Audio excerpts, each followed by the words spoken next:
was Victoria's first gay community centre. In 1971, Society 5, arguably the second gay rights group in Victoria, decided that it needed club rooms, and it set out to deliver them well into the 1980s, renting first one and then another premises as time moved on.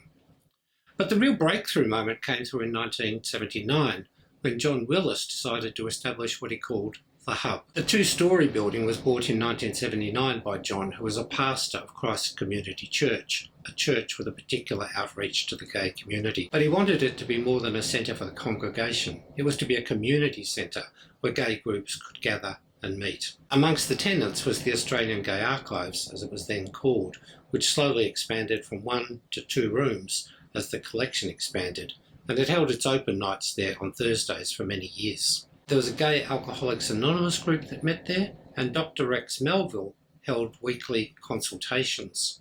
At a time when doctors and the medical profession weren't always very friendly to gay people, this was a really important service that he offered. More than ever, we're reminded that the word gay back in the late 70s and into the 80s didn't mean gay men.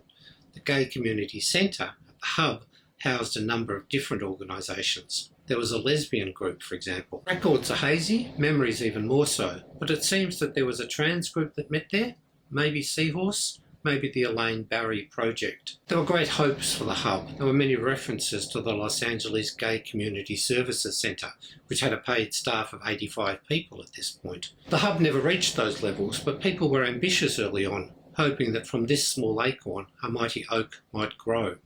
They imagined, for example, that there would be a grand opening one day, with the media in attendance and dignitaries gathering to do the formal ribbon cutting. Today, perhaps the Pride Centre in Fitzroy Street, St Kilda might be thought of as the successor to that organisation.